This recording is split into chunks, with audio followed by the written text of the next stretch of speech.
자, 오늘 저는 이 마지막 설교를 사도행전 사도 바울의 이야기로 이 집회를 마치려고 합니다. 사도 바울이 전도 여행을 세 차례나 떠났었죠. 그 세 번째 전도 여행의 말미에 이제 예루살렘으로 돌아오게 되는 때의 이야기가 21장에 지금 기록되어 있습니다. 그때 무슨 여객선이 있는 게 아니라 대부분 화물선을 사람들이 타고 다녔기 때문에 여러분, 목적지에 한 번에 가는 게 아니라 대부분 짐을 올리고 내리고 올리고 내리고 하면서 이 항구 저 항구를 그렇게 이동하면서 바울이 지금 이동하고 있는 중에 있습니다. 그런데 가이사랴라는 항구 도시에 이르렀을 때에 여러분, 이 바울 일행이 그 도시에 있었던 기독교인 한 집사님 가정을 찾아가 거기에서 며칠을 머무르게 됩니다. 이 배가 물건을 부릴 때 며칠을 기다려야 되니까 다음 그 배를 타고 이동할 때까지 어딘가에 머물러야 하는데, 가이사랴에서 어느 집에 머물렀는가 하면 빌립이라는 집사님의 집에 머물렀어요. 여러분, 빌립이라는 분이 누군가 하면 사도행전 8장 전체가 빌립 집사님의 이야기를 하고 있습니다. 빌립 집사님이 얼마나 대단했는가 하면 사도행전 8장을 일컬어 빌립행전이라고 학자들이 별명을 붙여 놓았어요. 사마리아 성에서 기적을 행하며 복음을 전했습니다. 마술사 시몬이 빌립의 능력 행함을 보고 회심을 하게 됩니다. 그런데 마술사 시몬이 또 베드로와 요한이 기도할 때 사람들이 성령을 받는 것을 보고 나도 그런 능력 좀 얻으면 좋겠다, 돈을 드리면서 이 돈 받고 내게도 그 능력 좀 주세요 했다가 베드로에게 엄청 혼나는 이야기가 또 기록되어져 있죠. 그런데 또 빌립은 성령에 이끌려서 광야로 내려가는 길에서 에티오피아 내시에게 찾아가 그에게 이사야서 말씀을 설명을 해주고 그에게 세례를 베푸는 이야기가 바로 사도행전 8장에 기록되어 있어요. 그리고 40절, 8장 40절 마지막 절에는 어떤 기록이 나오는가 하면 그가 아소도를 거쳐서 가이사랴로 내려갔다라는 말로 끝냅니다. 그러니까 빌립 집사님의 이야기가 가이사랴로 내려갔다라고 끝났는데, 그 빌립 집사님이 언제 다시 등장하느냐? 사도행전 21장에 바울이 가이사랴에 머물 때에 어느 집에 갔다고요? 빌립 집사님의 집에 갔다라고 이야기하는 거예요. 그러니까 8장이 지나 21장이 될 때까지 이 가이사랴에서 빌립 집사님은 자기의 삶을 살아간 것이겠죠. 그런데 이 빌립에게는 4명의 딸이 있었는데 아버지의 그 성령 충만한 영성을 물려받았는지 딸 4명도 전부 다 예언하는 자가 되었다라고 성경이 굳이 설명을 합니다. 여러분, 영성은 어느 정도 대물림이 되는 것 같아요. 피로 대물림 된다기보다는 분위기에서 대물림이 일어나는 것 같아요. 여러분, 이런 질문 한번 드려볼게요. 여러분의 자녀들이 여러분과 똑같은 신앙생활을 하면 여러분 행복하실까요? 아니면 불행하실까요? 제가 표현을 잘못한 것 같은데, 여러분 수준으로 하나님을 섬기고 살면 만족하시겠습니까? 불만족하시겠습니까? 대답 소리가 갑자기 이상해졌어요. 물론 제가 의도한 대답은 있어요. 아니요 라는 대답을 의도했어요. 여러분, 저도 제 자녀들이 제 수준으로 하나님을 섬기기보다는 이왕이면 저보다 더 하나님을 사랑하는 자들이 되면 좋겠어요. 제 소망이에요. 근데 문제는 뭐냐면 내가 하나님을 사랑하지 않는데 내 자녀들이 뭘 보고 하나님을 사랑하겠느냐라는 거예요. 그리고 교회를 다니면서 교회 성도들과 어른들이 하나님을 어떻게 예배하고 어떻게 찬송하는지를 보면서 배울 텐데 도대체 우리 자녀들은 뭘 보고 배울까라는 것을 생각해 보자는 거죠. 제가 교육에 관심이 많은 사람이라서 여러분, 지금도 교회 성도들을 대하여서도 제자훈련 과정을 운영을 하지만 또 우리 자녀들을 위한 교육에도 관심이 있어서 유치원 운영하고 있고 12학년제 대안학교 운영하고 있고 또 청소년 공부방을 운영하고 있어요. 왜냐하면 주일학교 교육만으로는 우리의 다음 세대를 기독교인의 가치관으로 가지고 살게 하기에는 시간적으로 너무 역부족이다라는 생각을 하기 때문에 강제로 대안학교 다니게 하지는 않지만 성도들에게 최소한의 선택권을 주어서 좀 더 기독교적인 가치를 어려서부터 받을 수 있도록 프로그램을 제공할 필요는 있겠다. 그래서 여러분 이 12학년제 대안학교 청소년 공부방을 벌써 14년째 운영을 하고 있습니다. 그런데 제가 이 대안학교를 운영하면서 많은 프로그램들이 있어요. 예를 들면 메노나이트 교단에서 운영하는 갈등, 컨플릭트 매니지먼트, 갈등 관리에 대한 그들만의 공동체 생활을 하는 사람들이기 때문에 공동체 안에서 일어나는 갈등을 어떻게 관리할 거냐, 이게 상당히 많이 발전되어 있거든요. 그런 분들의 교육을 통하여서 여러분 이 아이들에게 갈등 관리를 하고 문제가 있을 때마다 서클이라고 부르면서 아이들이 다 한 방에 다 원을 그리며 둘러앉아서 그 자리에서 자기가 하고 싶은 말을 다 하게 하고 다 나누게 하고 거기서 결론이 내려지면 모두가 그 결론을 따르도록 하는 공동체 삶을, 사회성의 삶을 살아갈 수 있는 교육을 하는 것이 있고요. 아이들에게 여행이 굉장히 많아요. 도보 여행, 그 다음에 산악 여행, 그 다음에 자전거 여행, 그 다음에 가족과 함께 가는 캠프, 자기들끼리만 하는 캠프 등등의 캠프 프로그램이 굉장히 많아요. 저는 여행을 통해서 사람이 성장한다라고 믿기 때문에 아이들이 자전거 여행을 가면 너무 힘들어서 누가 밥을 해주는 게 아니라 자기들이 해먹어야 되거든요. 여러분 요즘 애들이 라면이 땅에 떨어졌는데 그거 주워 먹는 애들 보신 적 있으세요? 우리 애들은 주워 먹어요. 왜냐하면 고생을 해봤으니까요. 여러분 누가 대신해서 뭐 해주는 게 아니에요. 숙소도 자기들이 구해야 돼요. 어느 도시에서 몇십 킬로를 달려서 어느 도시에 가면, 어느 동네에 가면 그 동네 안에서 자기들이 잠잘 곳을 찾아야 되고, 찾으면 그곳에서 자고, 찾지 못하면 텐트 치고 자야 돼요. 좀 빡세죠, 애들이? 이런 훈련을 시켜요. 그리고 또 하나 꼭 내가 하고 싶은 게 뭐냐, 금요 기도회에 우리 자녀들이 나오면 좋겠다. 이거 제가 부탁을 했어요. 왜냐하면 한국교회 영성이라고 하면 부르짖어 기도하는 영성인데, 여러분 이걸 어떻게 배울 거냐? 가르쳐서 배우는 게 아니라 보고 배우고, 그리고 분위기 안에서 느끼는 거거든요. 그러니까 아이들이 금요 기도회에 나와서 저의 설교를 다 듣고, 저는 매 금요일마다 제가 가능하면 부흥회도 금요일은 안 나가거든요. 이번 부흥회도 가능하면 앞으로 좀 해주세요 해서 월화수 온 거예요. 왜? 금요일은 제가 반드시 우리 교인에게 설교하고 싶은 마음이 있어서 그런 거죠. 아이들이 제 설교를 들으며 노트 필기도 해가면서 부르짖어 기도하는 영성을 배워갑니다. 그러면서 이야기해요. 전도사님의 설교도 재밌지만 목사님의 설교도 정말 재밌습니다, 알아듣겠습니다 라는 중학생, 고등학생 아이들을 보면요 너무 기특한 거예요.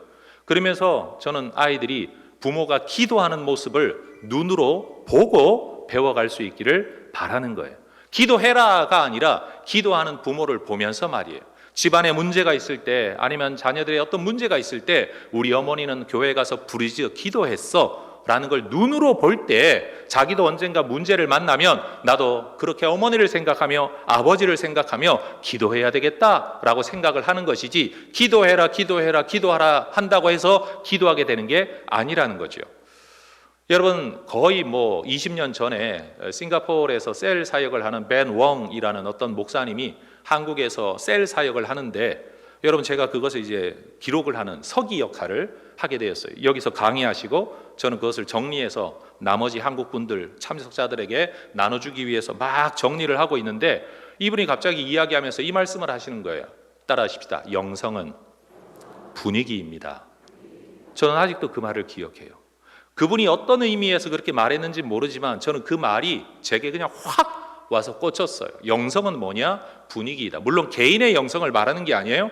공동체의 영성은 뭐냐? 분위기다. 분위기. 그들이 어떤 분위기를 가지고 어떤 태도가 공유되어져서 어떤 분위기를 형성하느냐, 그것이 진짜 영성의 본질이다라고 하는 이야기를 제가 들은 거예요. 여러분의 가정에서도 진정한 영성은 말로 전수되는 게 아니라 분위기에서 전수되는 줄로 믿습니다.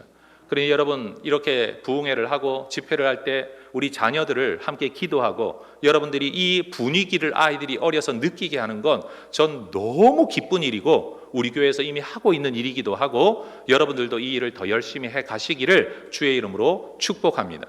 여러분 기도하는 자리에 와서 자는 한이 있더라도요, 여러분 애들이 잠잘 때 우리 교회 어떤 애들은 말을 해요. 기도하는 엄마 옆에서 잠잘 때 잠이 너무 잘 온다. 이 아이는 자기가 기도하는 게 아니에요. 그런데 엄마가 나를 위해 기도하고 집안을 위해 기도한다는 사실 이 자체가, 여러분 어머니가 소리를 내며 부르짖어 기도하는 가운데도 잠들어 있는 아이가 그 분위기와 진동 속에서 내가 어떻게 살아야 되는가를 몸으로 느껴가는 거예요. 여러분 요즘 뭐 광고 이런 거 있죠. 몸이 기억하면 큰일인데 라는 광고 말이에요. 죄송합니다. 못 알아들어서.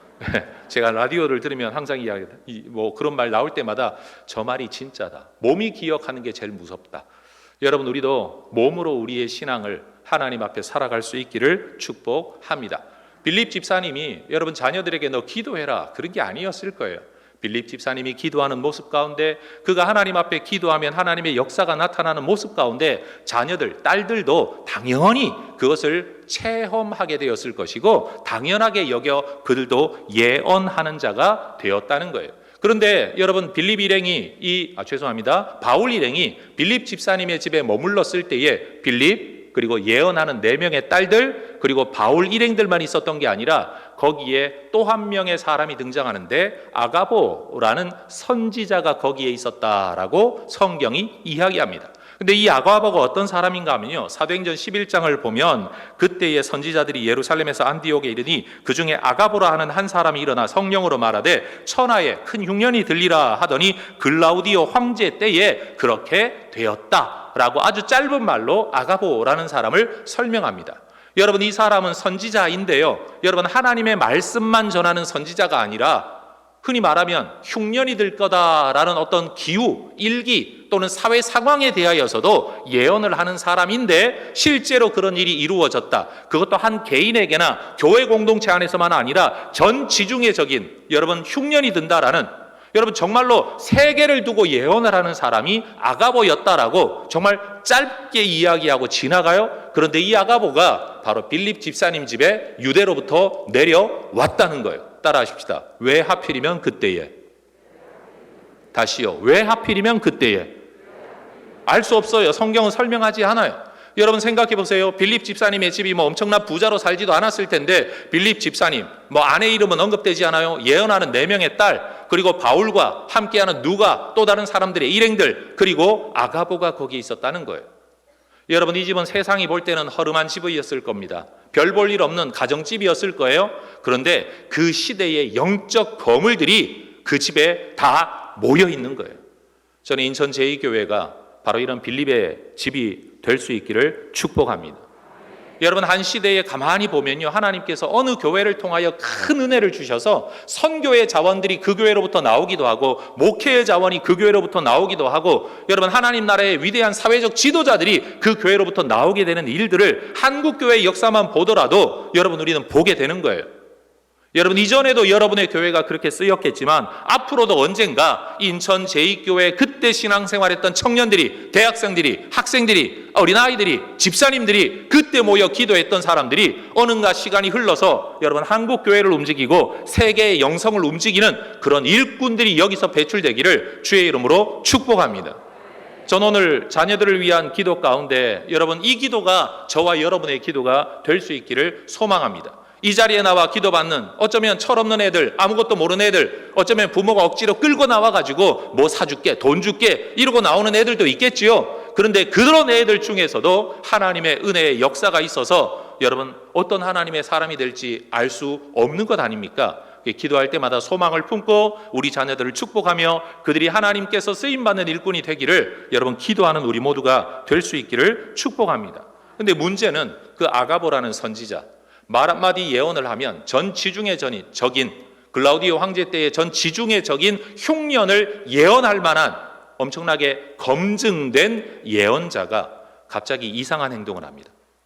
유대인들은 대부분 옷이 위에서 한번 뒤집어 쓰거나 아니면 뭘 입고 여러분 띠를 묶어서 마지막 마무리를 하는 거죠. 띠를 매라 이러면 준비를 마쳐라 이런 뜻이 있는 건데 어느 집안에 들어가면 이 띠를 풀어가지고 마치 우리가 겨울에 가면 머플러를 풀어서 남의 집에 들어가면 머플러 풀어서 어디 놓든지 걸어 놓든지 하는 것처럼 사람들의 띠가 모여있든지 어딘가 걸려있을 텐데 이 아가보라는 사람이 어느 띠 하나를 딱 쥐더니만 자기 손을 묶고 자기 발을 묶는 거예요. 스스로. 그러고는 말을 하는 겁니다. 성경 그대로 제가 읽어볼게요. 오늘 11절이에요.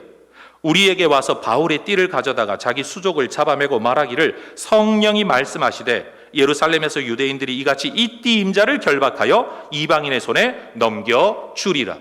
여러분 아가보가 그 놓여있는 수많은 띠 가운데 그 띠가 바울의 띠인 줄 알았을까요? 몰랐을까요? 몰랐을 거예요.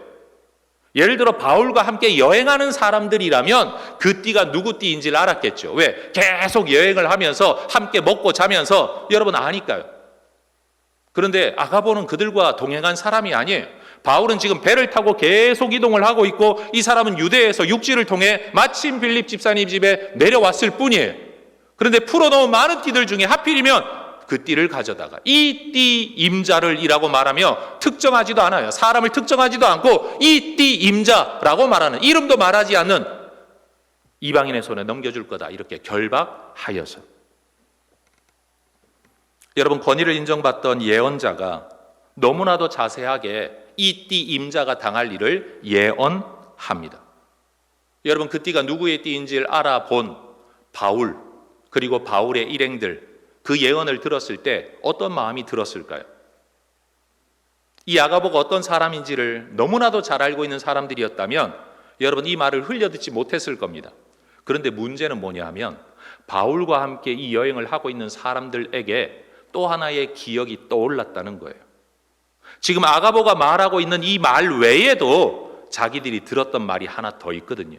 그게 뭔가 하면 21장 4절로 거슬러 올라가면 가이사랴에 도착하기 이전에 두로라는 해안 도시, 여러분 항구 도시를 거쳐 지금 가이사랴에 왔는데 바로 직전에 정박했던 두로라는 곳에서 어떤 일이 있었는가 하면 21장 4절 제자들을 찾아 거기서 이래를 머물더니, 마치 가이사랴에서도 빌립 집사님 집에 머물렀던 것처럼 머물고 있는 것처럼 두로라는 곳에서도 제자들을 찾아, 다시 말해 그리스도인들을 찾고 교회 공동체를 찾아서 거기서 며칠을 묵어 가겠다 했는데 7일을 거기서 묵었다는 거예요. 그런데 그 제자들, 두로성에 있던 그리스도인들이 성령의 감동으로 바울더러 예루살렘에 들어가지 말라라는 말을 바울과 그 동료들에게 했다는 거예요. 그 말을 한 것을 이들이 기억을 하는 거예요.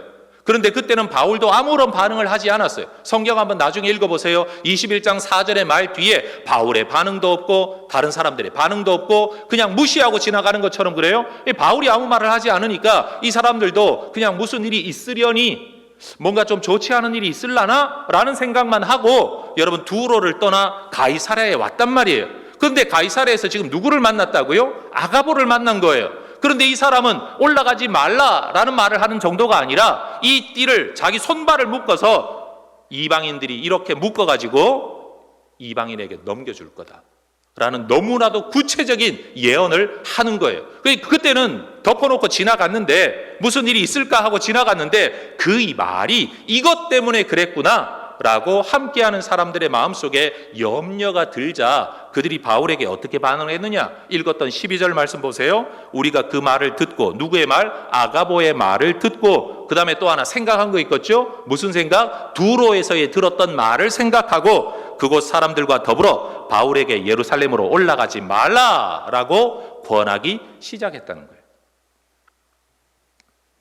보편적 정서를 가진 사람이라면 누가 그러지 않았겠습니까? 여러분, 지금은 우리가 코로나 뭐 이런 거 있지만 한동안 뭐 사스 뭐 이런 거 나올 때 여러분 한국 교회가 단기 선교를 보내야 되나 말아야 되나 여러분 고민한 적이 있었죠. 특히 중국과 동남아 지역에 막 퍼졌을 때 여러분 단기 선교 이때 보내면 안 된다 뭐 이런 말 했다고요. 예를 들어 보세요. 여러분 엄청난 전염병이 퍼져가지고 죽음의 바이러스가 퍼지고 있는데 여러분의 담임 목사님께서 지금 선교지를 방문하겠다라고 계획을 세워놓았는데 그 지역에 극심하게 이 질병이 퍼지고 있다라고 하면 우리 장로님들 목사님 보고 가시라 그러겠어요? 왜 대답을 안 하실까요? 장로님들이 어디 계시죠? 앞에 계신 분들 장로님들 아니신가요? 예? 장로님들 당회하시면서 우리 목사님은 가셔서 순교하셔야 돼. 순교하더라도 가셔야지. 그러시겠어요, 여러분? 아니, 목사님, 뭐 나중에 좋아지면 가시죠. 뭐 지금 안 간다고 갑자기 뭐 선교가 안 되는 것도 아니고 일정이 좀 풀리면 좋아지면 그때 가시죠. 여러분, 상식이 있는 사람이라면 당연히 그럴 거예요. 대학생들이 단기 선교를 간다라고 말을 하는데 야, 질병이 있더라도 가야 돼. 약속했으니까 가야 돼. 라고 밀어붙일 부모와 교인들이, 지도자들이 누가 있습니까? 이 위험한 때에 왜 보내냐? 좀 나아지면 보내자. 아마 그렇게 말을 했을 거예요. 이거 너무나도 당연한 상식이에요. 사도 바울이 이방인에게 넘겨진다라는 건 로마 군대를 의미하는 거잖아요. 그들에게 넘겨지면 바울이 어떤 일을 당하게 될지, 온갖 고초를 당하게 될 거라는 걸 능히 예상할 수 있는데 여러분 바울이 굳이 예루살렘으로 올라갈 이유가 없다라고 그들은 생각한 거예요. 그들이 누구예요? 그곳 사람들과 더불어 우리는 누구예요? 사도행전을 기록한 누가예요. 누가와 바울의 일행들, 그리고 가이사랴에 있는 많은 그리스도인들, 이름이 언급되지 않은 많은 사람들도 바울에게 올라가지 말아라, 예루살렘으로 가지 말아라, 꼭 가야 한다면 우리가 갈게, 당신이 해야 될 일이 있다면 우리가 할게, 당신이 붙잡힌다고 말한 거지 우리가 붙잡힌다고 말한 건 아니니까 우리가 가겠다라고 이야기를 했다라는 거예요. 그런데 그 말을 듣고 있는 사도 바울, 여러분 내가 결박당한다는 것 때문에 갑자기 충격을 받거나 두려워하는 게 아니라 13절의 말씀을 보면 바울이 이렇게 대답을 합니다. 여러분이 어찌하여 울어 내 마음을 상하게 하느냐. 따라하십시다. 여러분이 어찌하여 울어 내 마음을 상하게 하느냐. 바울의 이 말은 해석을 잘해야 돼요. 기분 나쁘다 이런 뜻이 아니고요. 너희의 울음이 내 마음을 힘들게 하는구나 라는 뜻이에요. 너희가 나를 사랑하고 나를 지켜주기 위해서 나를 위해 이렇게 울어가면서까지 말렸다는, 그냥 말린 게 절대 아니에요. 울면서 말렸다는 거예요. 그런 성도들의 모습, 동역자들의 모습이 바울의 마음을 너무 힘들게 만들었다는 거예요. 왜 그랬을까요? 여러분 성경을 한 장만 앞으로 돌아가 보면 사도행전 20장 22절과 23절에 바울이 이런 말을 합니다. 보라, 이제 나는 성령에 매여 예루살렘으로 가는데 거기서 무슨 일을 당할는지 알지 못하노라. 오직 성령이 각 성에서 내게 증언하여 결박과 환난이 나를 기다린다라고 말씀하고 계신다. 누가? 성령이요. 나는 성령에 매여 예루살렘으로 올라가는데 또 성령이 말씀하시기를 결박과 환난이 너를 기다리고 있다. 여러분 이거 지금 사도행전 몇 장의 이야기죠? 20장의 이야기예요. 사람들이 울면서 바울을 뜯어 말리는 이야기 몇 장의 이야기예요? 21장의 이야기예요. 여러분 사도 바울이 아가보가 예언하는 그 말의 내용을 모르고 있었던 게 아닙니다. 아가보가 예언할 때 그래? 내 미래에 그런 일이 있어? 이렇게 반응하지 않았다는 거예요. 따라하십시다. 각성에서. 다시요. 각성에서. 여러분 각성에서 하나님께 성령께서 바울에게 결박과 환난이 너를 기다린다라고 말씀을 하셨다면 한 번 말씀하신 겁니까? 여러 번 말씀하신 겁니까? 저는 여러분이 국어 해석 능력이 있다라고 믿습니다. 다시 질문하겠습니다. 각성에서 성령이 그렇게 말씀하셨다라는 건 하나님의 성령이 바울에게 그런 일이 있을 거라고 한 번 말씀하신 겁니까? 여러 번 말씀하신 겁니까? 그러면 바울이 지금 자기한테 무슨 일이 일어나는 줄 몰라서 지금 예루살렘으로 올라가는 걸까요? 알았을까요? 몰랐을까요? 알고도 가고 있는 거예요. 두로의 제자들이 성령으로 말하기를 안 올라갔으면 좋겠다 라는 권면을 들을 때도 바울은 이 사람들이 왜 이런 말을 하는지, 이들이 기도 가운데 성령의 어떤 감동을 받아서 이 말을 하는지 이미 알고 있었어요. 가이사랴에서 아가보가 그 예언을 할 때도 그래, 하나님이 성령이 내게도 이미 저 말씀을 각 성에서 이미 여러 번 내게 말씀하신 거야. 알고 있었어요. 그런데 그 이야기를 처음 제대로 들은 이 동역자들, 누가를 비롯한 동역자들, 그 집에 있었던 사람들이 올라가지 말라 울면서 뜯어 말릴 때에 여러분 자기가 무슨 일을 만날는지 이미 알고 있고 그 과정 속에 나는 어떻게 해야 되겠다는 마음의 결심은 서 있는데 그런 나를 울면서 뜯어 말리니까 이거 마치 여러분 심파 연극이나 드라마 한번 생각해 보세요. 나는 떠날 수밖에 없는데 여러분 애인이 가지 말라고 울면서 나를 뜯어 말려요. 여러분 그러면 마음이 아파요, 안 아파요? 뭐 물론 겪어보지 않았으니까 잘 모르겠습니다만은 나는 가야 되는데 가지 말라고 나를 사랑하는 사람들이 울고 있을 때 그 상황이 너무 힘든 거예요. 지금 바울이 그 말을 하고 있는 거예요. 사실 바울은 이미 마음에 결심한 바가 있습니다. 20장 24절 우리가 너무 잘 아는 구절이죠. 내가 달려갈 길과 주 예수께 받은 사명 곧 하나님의 은혜의 복음을 증언한 일을 마치려 하면은 나의 생명조차 조금도 귀한 것으로 여기지 아니하노라.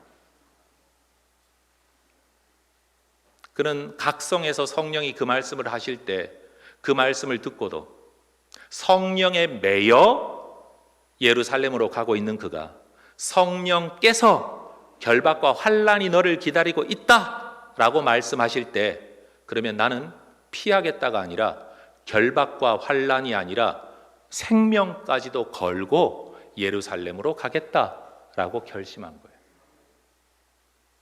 그리고 지금 21장 가이사랴에서 사람들이 울면서 이야기를 할 때 바울은 자기 안에 있었던 각오를 사람들에게 다시 한번 이야기해요. 21장 13절, 나는 주 예수의 이름을 위하여 결박당할 뿐 아니라 예루살렘에서 죽을 것도 각오하였노라. 따라하십시다. 각오하였노라.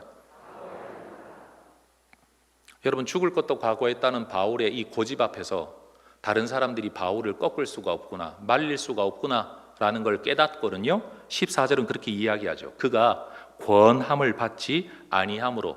뭘 권했죠? 올라가지 말라라는 권함을 바울이 받아들이지 않으니까 우리가 주의 뜻대로 이루어지이다. 하나님이 인도하시겠죠, 주의 뜻대로 되겠죠 라는 탄식과 함께 그 일을 그쳤다라는 거예요. 그게 바로 20장과 21장에 나타난 사건이에요. 여러분, 성령이 각성해서 바울에게 결박과 환난이 너를 기다린다, 두로의 제자들이 너 안 올라가면 좋겠다, 가이사랴에서 아가보가 이렇게 결박해서 이방인에게 넘겨줄 거다 라는 성령의 음성을 들을 때, 기도 응답을 받았을 때 바울은요, 이 어려운 문제를 피하기 위하여 하나님 피하게 해주세요, 피하게 해주세요 기도하지 않았어요. 또는 이 어려움을 피하게만 해주신다면 내가 내 자식을 하나님께 드리겠습니다, 선교에 헌신하겠습니다. 우리가 하나님께 협상하는 기도 잘하잖아요. 내 기도를 들어주시면, 내 병을 고쳐주시면, 이 문제를 해결해 주시면 나 어떻게 하겠습니다 라고 이 어려움을 넘어가게 해주십시오, 피해가게 해주십시오. 바울은 그렇게 기도하지 않았다는 거예요. 오히려 그런 성령의 음성을 듣고 제자들의 권면을 듣고 선지자의 예언을 들을 때에 오히려 그는 마음을 다잡았어요. 나는 죽을 것도 각오하였노라. 그것은 어떤 일을 만나더라도 나는 이 길을 가고야 말겠다라는 바울의 결심이었어요. 여러분, 이런 결심을 가진 사람을 누가 말릴 수 있겠습니까? 자, 여러분 저를 보십시오. 2층에 계신 분들도 저 보이시죠? 2층은 대답을 전혀 잘 안 하시던데, 대답 한번 해보시죠. 제 소리 잘 들리시죠? 목살을 내려 깔아보니까 좋으시죠? 웃자고 한 소리입니다. 여러분, 저를 한번 보세요. 우리가 하나님의 뜻을 모르겠다라고 답답하게 여길 때, 그럴 때가 참 많아요. 문제를 앞에 놓고 뭐가 하나님의 뜻인지 모르겠어. 개인의 문제라면 나 혼자 답답한 건데, 교회가 어떤 일을 결정해야 될 때, 야, 뭐가 하나님의 뜻인지 모르겠어. 왜? 이 사람은 이렇게 말하고 저 사람은 저렇게 말하고, 이 사람은 찬성하고 저 사람은 반대하고, 이 사람 말을 들으면 이 말이 맞는 것 같고 저 사람 말을 들으면 저 말이 맞는 것 같고, 이럴 때 야, 도대체 뭐가 하나님의 뜻이냐? 여러분, 우리는 그렇게 생각할 때가 참 많습니다. 그런데 여러분, 정말 중요한 건요, 우리가 하나님의 뜻을 몰라 갈팡질팡하고 마음을 잡지 못할 때, 어쩌면 우리가 답답해하는 건 하나님의 뜻을 몰라서가 아니라 하나님의 원하시는 뜻을 순종하거나 그 길을 가기를 원치 않아서일 경우가 많습니다.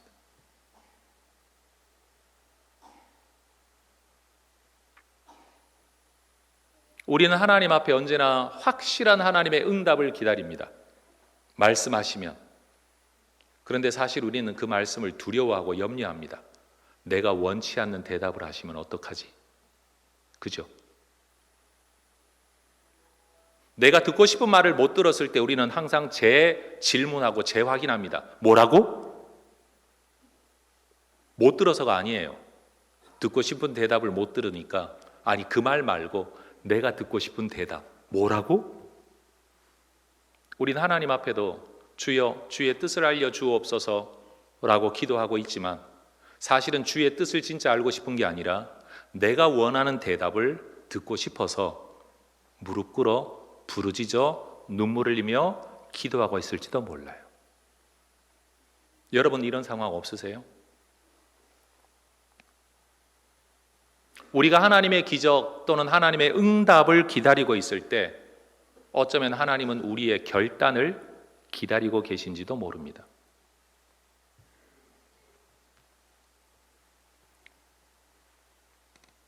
바울이 위대한 삶을 살아갈 수 있었던 이유가 뭡니까? 기적이나 능력 때문이 아닙니다. 결박과 환난도 감수하고 생명도 아끼지 않겠다는 그의 결단이 그런 삶을 살게 만든 거지, 은사가 그런 삶을 살게 만든 게 아닙니다. 한 사람의 마음의 중심과 태도, 마음가짐이 한 사람의 삶의 방향성과 지향성을 결정하지 그의 능력이 그것을 결정하는 것이 아닙니다. 그래서 우리가 흔히 학교에서 우리 목사님들 세계에서 그냥 쉬운 말로 이렇게 말해요.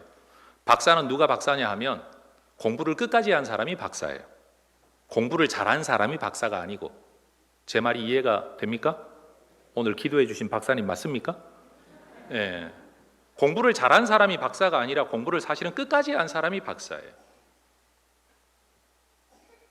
아무리 능력이 있어도요, 하기 싫고 그만두면 못하는 거예요. 여러분, 노래를 아무리 잘해도 내가 노래로 밥 벌어먹는 일은 하기 싫다라고 말을 하면 거기서 끝나는 거예요. 재능을 그냥 썩히는 거예요. 그냥 다른 길로 가는 거예요. 그게 그림이 되었든 음악이 되었든 뭐가 되었든 말이에요. 여러분, 저도 대학원에서, 총신대학원에서 기독교 교육 상담을 전공을 했거든요.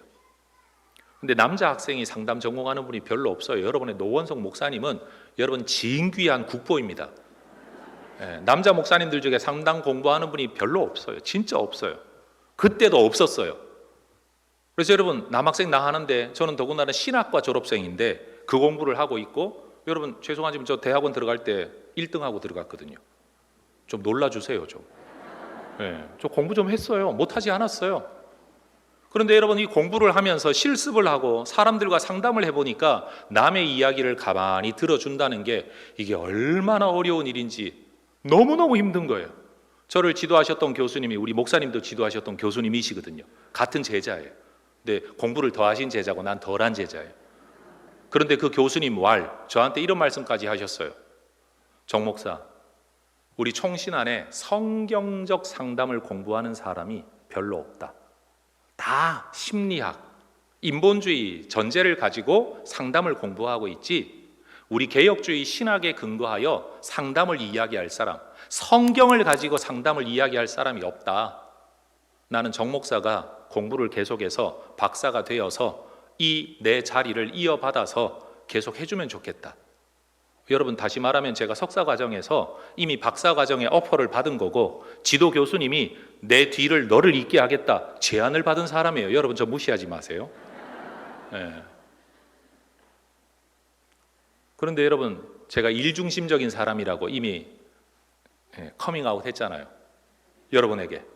그러다 보니까요, 누군가의 이야기를 들으면 답이 나와요. 벌써 견적이 나와. 이건 어떻게 하면 된다.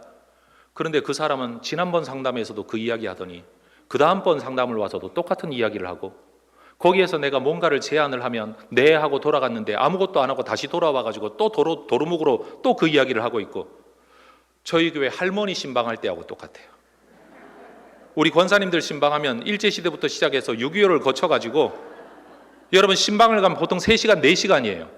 신방 가서 예배를 드리고 제가 설교를 하고 있는데, 신방 예배 설교를 하고 있는데, 아 맞아요 목사님 그런데 말이에요. 그리고 설교를 끼고 들어와가지고 다시 6.25 전쟁이 시작되었다가, 제가 한참을 듣다가 아유 권사님 그래도 설교는 마쳐야죠. 아 맞다 내 정신 봐라 늙어가지고 이래요. 뭐 이러면 또 나머지 설교를 하잖아요. 그럼 설교가 마치고 나면 끝났죠. 이러고 또다시 시작이 돼요. 한번 신방을 가면요 여러분 서너 시간이에요. 그런데 두 번째 신방 가면 여러분 레파토리가 반복이야. 무한 반복. 그리고 또 나오는 말씀이 뭐죠? 목사님 내가 다 말씀을 못 드렸는데, 아니 서너 시간을 몇 번 신방하고 돌아왔는데도 말씀을 다 못 드렸대요. 그리고 하시는 말씀이 내가 살아온 인생을 책으로 쓰면 10권은 넘을 거예요. 뭐 그러는 거예요. 마치 상담을 하니까 그런 것 같아요. 이분들은 끊임없이 누군가를 원망하거나 아니면 자기를 자학하거나, 여러분 뭔가 더 나아지려는 의욕을 가지고 있는 사람은 그나마 건강한 사람이고요, 그냥 그 속에 빠져가지고 헤어나오지를 못하는 분들, 사실은 상담은 정상적인 사람을 가지고 상담하지는 않잖아요. 그러니까 이런 분들을 가지고 씨름을 하며 어쩌다가 전화번호까지 알려드렸더니만 새벽 2시, 3시에 전화를 해가지고 전도사님, 그때 제가 전도사였거든요. 목사도 아니고, 전도사님 저 죽을 것만 같아요. 그러면 갑자기 정신이 번쩍 들어서 아니 왜 그러세요? 그러면 또 레파토리 또 시작되지.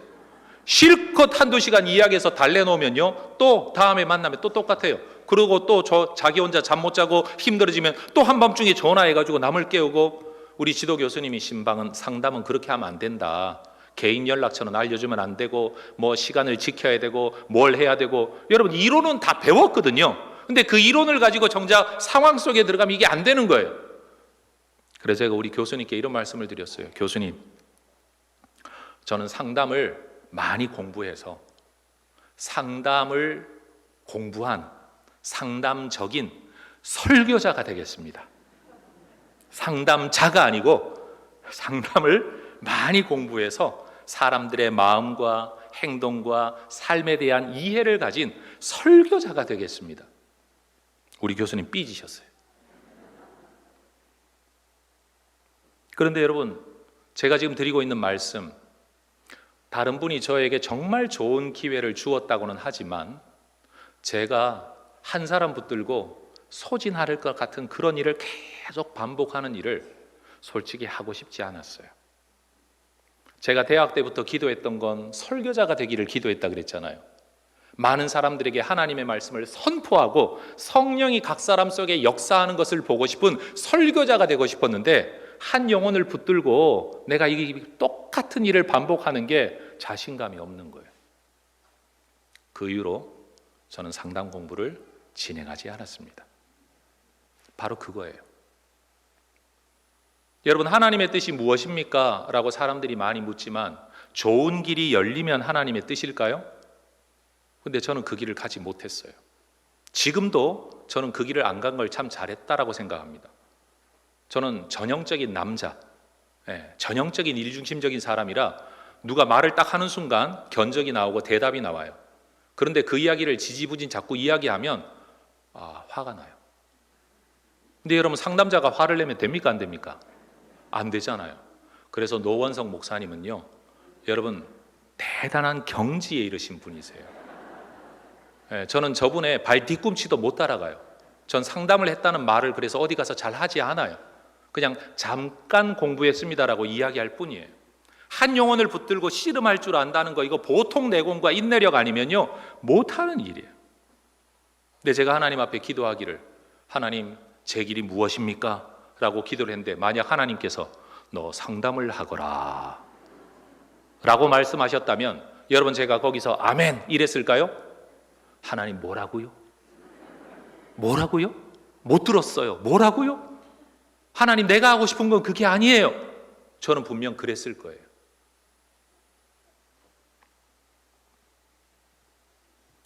여러분, 하나님의 뜻을 우리는 참 많이 운운합니다. 말을 많이 해요.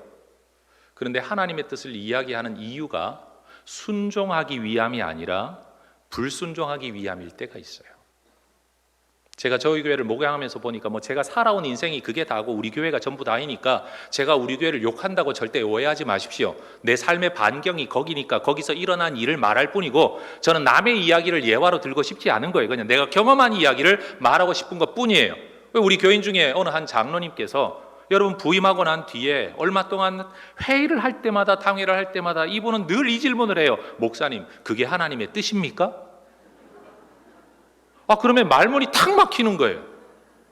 아니, 하나님의 뜻이라는 말을 내가 하려니 객관적인 아무 그것도 없고, 그렇다고 초자연적인 음성을 듣거나 꿈을 꾼 것도 아니고, 나는 목회 현상을 보고 교회를 볼 때 이 일이 지금 우리에게 필요하다라는 판단력은 있고 마음의 감동까지는 있지만, 내 마음의 감동을 하나님의 뜻이라고 앞세울 수는 없는 거 아니게? 그러니까 모르겠습니다 그랬더니만, 하나님의 뜻도 아닌데 그걸 어떻게 실행합니까? 리젝트. 영어를 모르시는구나. 거절. 당회에서 일이 진행이 안 되는 거예요. 그런데 가만히 보니까 이분은 뭘 해도 전부 다 하나님의 뜻입니까? 라고 묻는데, 결국 그분의 말씀을 들으며 일을 진행하다 보니까 결국 아무 일도 안 해야 돼. 그렇잖아요. 하나님의 뜻이라고 내가 대놓고 당당하게 말할 수 있는 일이 1년에 몇 번이나 될 것이며 여러분 평생에 그게 몇 건이나 되겠어요. 그러면 그거 말고는 아무것도 안 해야 돼요. 그래서 제가요, 그 다음부터 비결을 하나 배웠어요. 그분은 저의 스승이세요. 제가 성도들에게 설교를 하거나 이야기를 할 때 하나님의 뜻을 언급하지 않고 이렇게 말해요. 이번에는 제가 이것을 해보고 싶은데, 내가 이거 그냥 해보고 싶은데 장로님들이 좀 도와주시면 좋겠다. 그러니까 하나님의 뜻을 말하지 않아요. 그냥 내가 해보고 싶다고 말했으니까. 하나님의 뜻입니까? 라고 물으면 아니요 장로님, 그냥 해보고 싶다고요. 해보고 싶다는데 어쩔 거야. 그냥 목사가 해보고 싶다니까 뭐 그러시죠 이러고 넘어가더라고요. 그런데 가만히 보니까 이분에게는 하나님의 뜻을 찾는 열망도 분명히 있는 분인데, 또 다른 하나는 하나님의 뜻을 찾는 열망이 오히려 아무것도 안 하게 되고 아무 헌신도 안 하게 되는 그런 이유가 되기도 하더라라는 거예요. 그러니 우리의 입에서, 우리의 대화에서 하나님의 뜻을 말하면 믿음이 있는 사람인 거라고 착각하면 안 돼요. 내가 하나님의 뜻을 기도하고 있다는 것이 어쩌면 하나님이 이미 여러 차원으로 설교를 통해 메시지 주시고 감동으로 주시고 성경 읽을 때 주시고 기도할 때 마음에 감동을 주셨는데도 내가 결단을 하지 못해서 아직도 뭔가 더 큰 증거가 필요하다고, 기도원의 솜털뭉치 같은 사건이 내게도 있어야 내가 이 길을 가겠노라고 그 핑계를 대면서 하나님이 주신 감동을 뭉개고 있는 것일지도 모른다는 거죠. 그러니 여러분, 예수 믿는 사람들이 말하고 있는 하나님의 뜻, 어쩌면 이것이 순종하지 않겠다, 부담되는 일은 하지 않겠다는 자기 방어 도구가 될 수도 있다는 사실이에요. 말은 신앙인인데 사실은 내면은 종교인인 거죠. 하나님의 뜻을 핑계대며 아무것도 안 하겠다. 그래서 여러분, 사도 바울은 뭘 기도해서 이게 하나님의 뜻이다, 그러니 행한다 라는 게 아니라, 여러분 복음을 전하는 일이라면 나는 뭐든지 하겠다, 그게 사실은 사도 바울의 중심이었어요. 여러분, 우리 인생을 위대하게 만드는 것은 사실은 우리 마음의 결단이라고 저는 확신합니다. 아니, 제가 목회자가 된 거 하나님의 인도하심 속에 마음의 소원을 주시고 하나님이 그 길을 인도하셔서 여기까지 온 거 아닙니까? 평범하게 살든 뭘 해먹고 살든 내 직업을 가지고 살 수 있었지만 내 마음의 중심을 하나님 받으시고 이끌어 주셔서 목회자가 되겠다고 해서 목사의 삶을 내가 살아가고 있는 것이니 이거 얼마나 감사한 일입니까? 그런데 내가 만약에 이 길은 절대 안 가겠다는 마음을 가지고 있었다면 하나님의 뜻이 아닌 거야. 증거가 없어. 하나님이 나를 부르셨다는 객관적인 사인이 없어. 초자연적인 사인이 없어서 나는 못 갈 거야, 못 갈 거야 라고 말을 했다면 저는 아직도 하나님의 뜻이 뭔지도 모르면서 혹여라도 마음에는 부담을 가지고 있으면서 세상의 직업 속에서 이것도 아니고 저것도 아닌 사람으로 살아가고 있을지도 모르는 거예요. 그래서 여러분, 무슨 일에든지 따지는 조건이 많은 사람, 또 유보적인 태도를 가진 사람, 예를 들어 두고 보자 라는 사람은요, 결단을 잘 못해요. 따라 하십시다. 결정장애. 다시요. 영적인 결정장애. 결단이 확고한 사람은 선택도 분명합니다. 그런데 결단이 없는 사람은 선택을 못합니다. 그리고 자기 인생의 선택을 남에게 맡기죠. 너 뭐 먹을래? 몰라. 너 뭐 먹고 싶어? 네가 먹고 싶은 거. 그러면 네가 먹고 싶은 거 이야기하잖아요. 근데 그거 말고 딴 거 없을까? 또 이러고 있다? 아니, 뭐든지 먹겠다고 네가 먹고 싶은 거 따라가겠다고 해놓고 그럼 이거 먹자 그러면 그거 말고. 여러분, 자기 뜻이 다 있어요. 자기 뜻이 있는데 결정을 못할 뿐이에요. 결심을 못할 뿐이에요.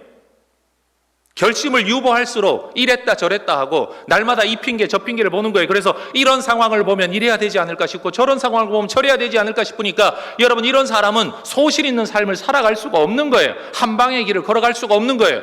여러분, 주식 투자 많이 하시죠? 여러분, 주식 투자하는 분들 보면 우리 교인들도 있는데 여러분, 맨날 아침마다 묵상을 QT를 여러분 그 그래프를 가지고 하시더구만. 성경을 그만큼 봐보시지 그냥. 근데 뭐 돈이 되는 것도 아니야. 그냥 그래프가 좀 올라갔을 뿐이야. 그런데도 막 해피하다고 난리를 치고 좀 내리꽂으면 그냥 슬프다고 난리를 피우고 매일 그냥 기분이 그거에 오르락 내리락 오르락 내리락. 아니, 오를 때가 있으면 내릴 때도 있는 거고 돈 버는 사람이 있으면 잃는 사람도 있는 거지. 여러분, 내가 무조건 벌어야 된다는 사고방식을 가지고 있으니까 그러고 살아가는 거예요. 여러분, 피하려는 것이 많을수록 주저하는 것이 많을수록, 두려운 것이 많을수록 삶은 복잡하고 힘들어져요.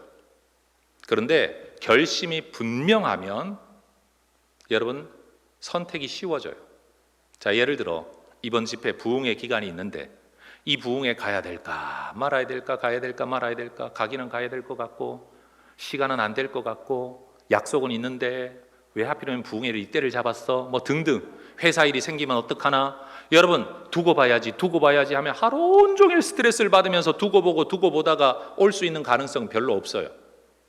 왜냐하면 항상 핑계댈 이유는 생기니까요. 누가 밥 먹자 그럴 수도 있는 거고, 갑자기 무슨 일을 던질 수도 있는 거고. 그런데 여러분 처음부터 이번 집회는 내가 분명히 가야 되겠다, 우리 목사님 말씀하신 데 보니까 휴가를 내신 분이 계시다 그러더라고요. 여러분 이런 분들은 그냥 가겠다 휴가 던져놓고 오니까 여러분 다른 생각할 이유가 없는 거예요. 그냥 오는 거예요.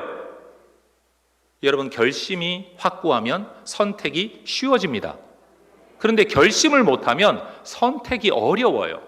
그리고 선택에 확신이 없어요. 할 수도 없는 거예요. 에스더, 여러분 유명한 말이 뭡니까? 죽으면 죽으리라. 결심이에요. 살 수 있다는 보장이 없었어요.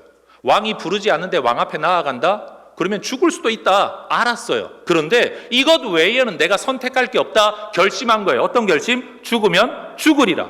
죽을 각오를 하고 가겠다고 하니까 갈 수 있는 거예요. 그런데 만약에 주저앉아서 결심을 못하고 하나님이 길을 열어주시면 가야지, 그래서 왕의 마음이 바뀌어가지고 왕이 나를 부를 때까지 주여 왕이 나를 부르게 해 주시옵소서, 왕이 나를 부르게 해 주시옵소서. 여러분 그렇게 기도했으면 모르겠어요. 하나님이 그렇게 역사하셨을런지도 모르겠어요. 그런데 그렇게 된다면 여러분 그냥 그 기도했다는 말만 기록되겠죠. 그런데 에스더의 위대함은 어디에 있습니까? 동족을 위하여 죽으면 죽으리이다. 여러분 다니엘의 세 친구가 했던 말이 있죠. 뭐가 유명한 말이에요? 그리 아니하실지라도. 우리는 신상에게 절하지 아니할 겁니다. 하나님이 우리를 건지실 겁니다. 그러나 그리 아니하실지라도 우리는 절할 수 없습니다. 마음의 결심인 거예요. 그게 다니엘과 친구들을 하나님의 사람으로 살고 하나님의 역사가 나타나게 만든 거지, 하나님의 기적이 먼저 나타났기 때문에 그 길을 걸어 들어간 게 아니라고요. 여러분 에스더에게 하나님께서 너 나가면 살게 되니까 걱정하지 마라, 내가 다 왕의 마음을 바꿔놓았다, 응답을 받고 에스더가 간 게 아니란 말이에요. 응답이 없는데도 불구하고 죽으면 죽으리라 하고 갔고, 그 결심 속에 하나님이 역사하신 거고, 다니엘과 그의 친구들도 내가 너를 살려줄 거야 걱정하지 마, 응답 받고 간 게 아니라 그리 아니하실지라도 나는 내 믿음 지키겠다, 절하지 않겠다 결심하고 갔을 때 하나님이 그들을 살려주신 거라고요. 여러분 기적이 먼저입니까? 결심이 먼저입니까? 결심이 먼저예요. 그런데 우리는 늘 이야기해요. 기적이 있어야 결심을 하지, 사인이 있어야 결심을 하지, 증거가 있어야 결심을 하지, 보여주시는 게 있어야 결심을 하지, 그러면서 내가 결심 못하는 모든 이유를 하나님께 계속 핑계를 대는 거예요. 예수님께서도 겟세마네 동산에서 아버지 하나님께 기도했습니다. 할만하시거든 이 잔을 내게서 지나가게 하옵소서. 십자가를 지고 싶으셨다는 거예요? 안 지고 싶으셨다는 거예요? 안 지고 싶으셨다는 거예요. 그게 인간으로서의 예수님의 본 마음이었어요. 그러나 그런 마음도 있지만 예수님은 기도하는 가운데 뭘 하셨는가 하면, 야 그래도 너 져야 된다 하나님 말씀하신 게 아니라, 아버지여 내 뜻대로 마옵시고 아버지의 뜻대로 되기를 원합니다. 예수님도 결심하신 거예요. 그래서 십자가를 지셨던 거예요. 여러분 바울이라고 해서 왜 받아야 할 고난이 두렵지 않겠습니까? 결박당해서 로마 군대에 잡혀서 여러분 어려움 겪는 거 왜 두렵지 않겠습니까? 모르는 사람이면요 객기를 부릴 수도 있어요. 감옥 생활도 안 해보고 얻어 터져보지도 않은 사람은요 여러분 그렇게 갈 수 있어요. 그런데 바울은 이미 옥살이를 많이 했고 얻어맞는 것 수없이도 많이 했고, 여러분 고린도서 13장의 말씀을 보세요. 여러분 그가 당한 고난이 얼마나 많은지 모릅니다. 결박과 환난이 무엇인가를 그는 아는 사람이에요. 배고픔을 아는 사람이 배고픔의 길로 들어가는 거 어려운 거예요. 모르는 사람은 아직까지 뭐 사랑만 있으면 되지 그러고 갈 수 있지만, 진짜 배고파 본 사람은 그게 얼마나 무서운 일인지 알기 때문에 가기 어려워요. 근데 바울은 그걸 알면서도 지금 가겠다고 결심한 거예요. 그 결심 속에는 내가 각오는 했지만 하나님이 어떤 일을 나를 살려주실 거야, 그래도 은혜를 베풀어 주실 거야가 아니라 진짜로 죽을 것까지, 결박이 아니라 더한 것도 나는 각오하고 이 길을 가겠다라는 결심이었다는 거예요. 믿음이란 갈등이 없는 선택이 아니라 갈등 속에서도 하나님 기뻐하시는 것을 선택하는 것, 저는 그게 믿음인 줄로 믿습니다. 히브리서 11장에 등장하는 믿음의 사람들의 이야기, 믿음의 명예의 전당이라고 일컬어지는 사람들의 이야기를 한번 보세요. 여러분, 히브리서 11장에 나타난 사람들이, 그들이 여러분 그 11장에 기록된 이유가 기적 때문에, 능력 때문에, 큰 업적 때문에 거기에 기록되었나요? 그거 아니에요. 모든 사람들의 이야기가 결론은 뭐냐면 38절에 여러분, 세상이 감당치 못할 사람들이라고 그들을 설명해요. 여러분, 세상이 감당치 못한다는 말이 뭔가 하면 세상이 가지고 있는 그 무엇으로도 그들의 마음을 바꾸어 놓을 수 없었던 사람들이라는 뜻이에요.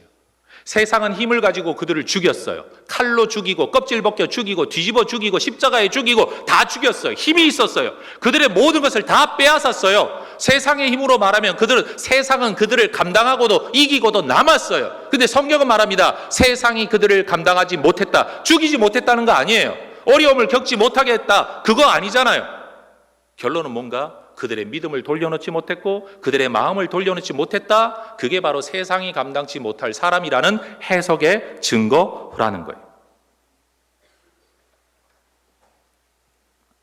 그래서 여러분, 신앙생활하는 동안에 하나님의 뜻이라는 생각과 말이 앞서는 게 분명 하나님의 뜻을 정말 알고 순종하고 싶은 우리의 열망, 순수한 신앙 때문일 수도 있지만 상당한 경우에는 하나님의 뜻이라는 확신이 없기 때문에 안 해도 되지 않을까라는 면죄부를 받기 위한 우리의 교묘한 죄성일 수도 있다는 것을 저는 이야기하고 싶은 거예요.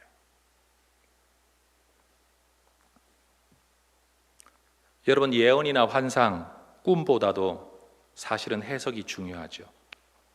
많은 사람들이 목사님들께 기도를 요청합니다. 그러면서 앞날을 좀 알고 싶어 하죠. 그래서 좀 예언이라는 걸 한다는 목사님들이나 집사님들이나 권사님들이나 일꾼들이 있다고 하면 나 어떻게 될까 싶어서 기도 한번 받아보고 싶다, 이런 마음 가지는 분들이 꽤나 계십니다. 요즘은 덜하지만, 왜냐하면 대학 입시가 원서 하나만 쓰는 데가 아니라 돈만 있으면 10군데씩 쓰고, 아니죠, 요즘은 또 줄었죠, 몇 군데까지만. 어쨌든 한동안은 막 많이 써놓고 거기서 그냥 합격되는 데를 학교를 가니까 요즘은 기도해 달라는 사람이 많이 줄었는데, 여러분, 한 군데 써서 한 군데 합격되냐 마냐 요런 시대는요, 꼭 시험 볼 때, 시험 보기 전에 자식들 데리고 와 목사님께 안수기도 받으려고 하는 분들이 되게 많았어요. 그러고는 기도하죠. 목사님, 어디에 쓰는 게 하나님의 뜻일까요? 우리 아이가 어느 대학을 쓰는 게 하나님의 뜻일까요? 그런데 그 사람이 말하는 하나님의 뜻은 뭔가 하면 떨어지지 않는 곳이라는 전제가 있는 거예요. 어디에 쓰면 합격될까요? 라는 말을 두고 하나님의 뜻일까요? 라고 이야기하는 거예요. 그런데 여러분, 그게 하나님의 뜻입니까? 아니죠. 내가 원하는 소원일 뿐이에요. 하나님의 뜻이라는 말을 그렇게 쓸 수는 없다는 거죠. 그런데 우리가 그렇게 살아가고 있다는 거예요.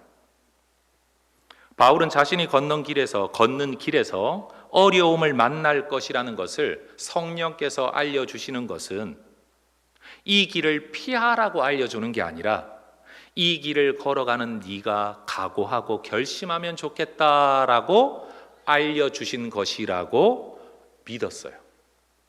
똑같은 성령의 응답을 받았는데 두로의 제자들과 아가보의 예언을 듣고 해석한 바울의 일행들은 이 띠 임자를 결박하여 이방인에게 넘겨주리라라는 아주 객관적인 미래 상황을 서술한 이 말씀을 올라가지 말라라는 것으로 해석을 했어요. 왜?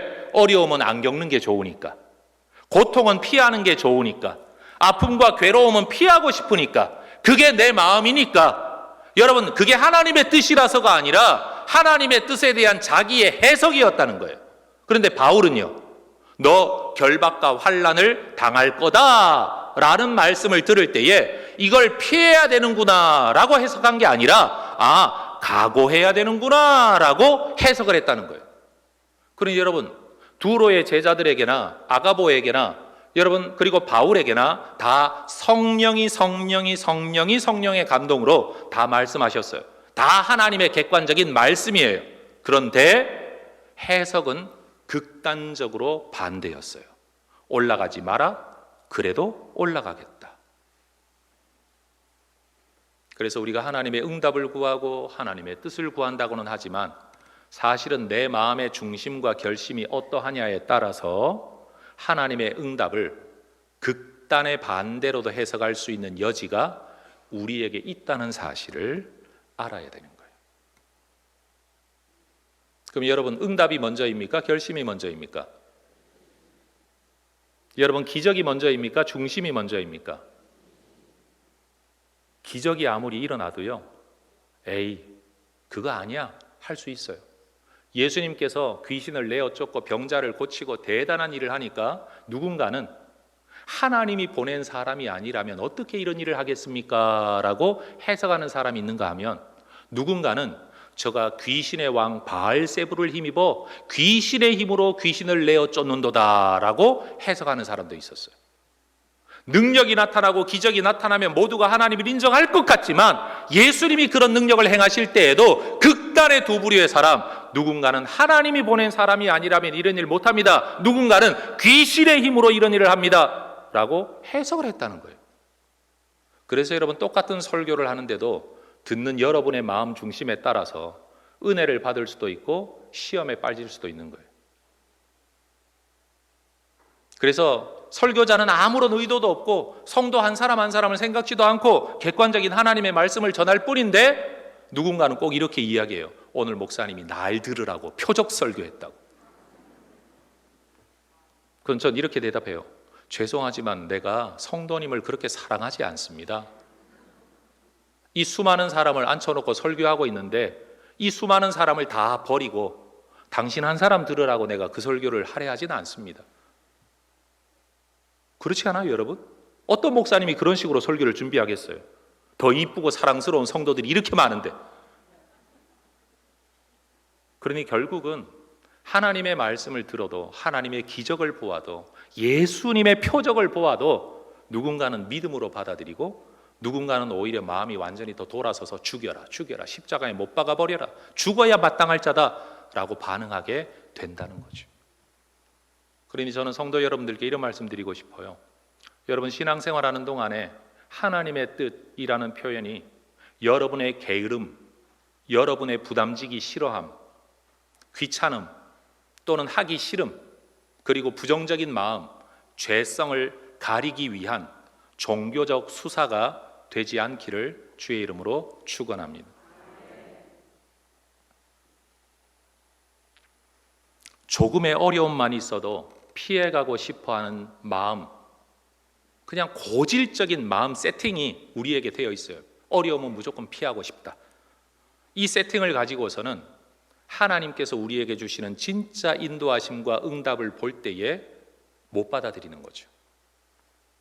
이스라엘 백성들은 하나님이 우리를 인도하신다라고 하면요, 꽃길을 걸을 줄 알았나 봐요.